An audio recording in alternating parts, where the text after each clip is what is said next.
I'm Rabbi Margaret Jacobi from Birmingham Progressive Synagogue. Hanukkah is perhaps the first fight for religious freedom. It celebrates when, about 2 centuries before the Common Era, the Jews were prevented from practicing their religion and persecuted, and they fought back and won a victory and rededicated the temple. And Hanukkah actually means rededication.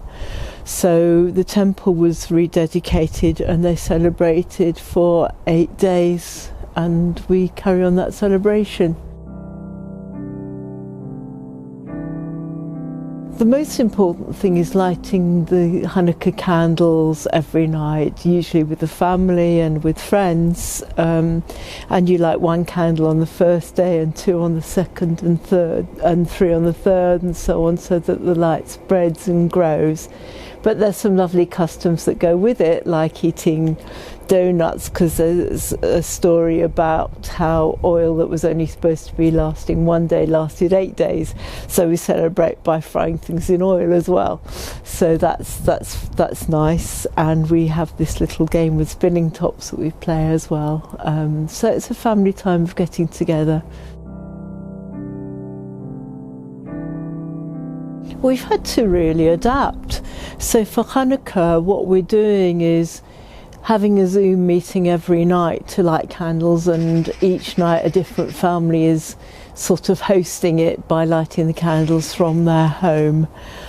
And in some ways it's really, well, it is very sad we can't get together. We usually have a Hanukkah party with the children, but we are, I think, finding positive, so people on their own are able to have people to light with every night with the community, so then don't feel quite so on their own, I think.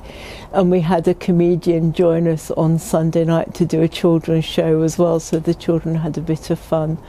So we're making the best of it that we can, and it's been like that with all our festivals, starting really with Passover, which was in the spring, which feels a long time ago now.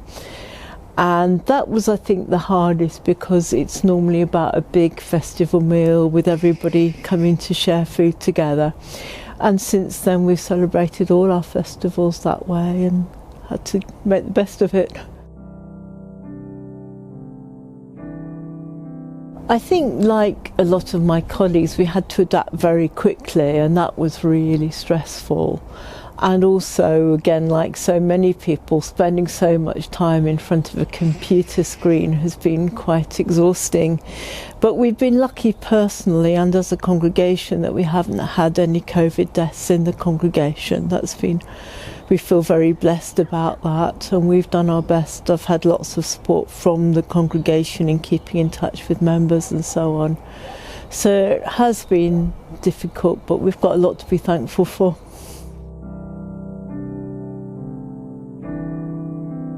Well, we've been doing it all on Zoom. Our special and most solemn festivals with the Jewish New Year in September, and Yom Kippur, the Day of Atonement, where we normally have the synagogue full of people. We made a decision that we would film from the synagogue.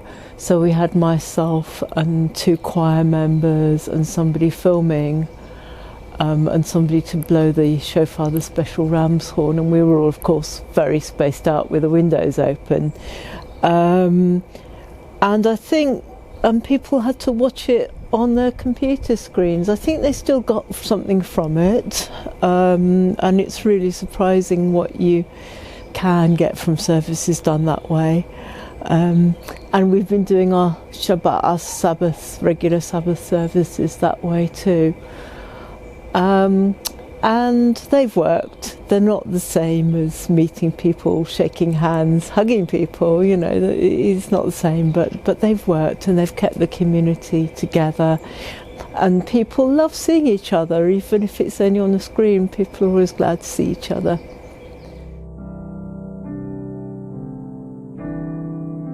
I think Hanukkah has got a very strong message of light, which of course is a message we really need now, and a message of religious freedom as well.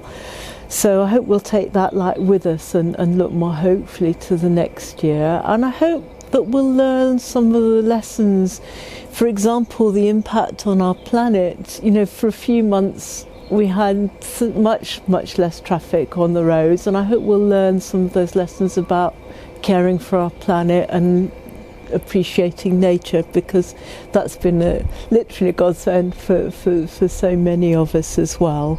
So I hope we'll learn that, and I hope we'll keep a sense of community and really appreciate all the people who give their lives, sometimes literally give their lives, but in any case, you know, dedicate their lives to supporting each other's in seen and unseen ways. So I hope that will help us all to keep a sense of community and value each other.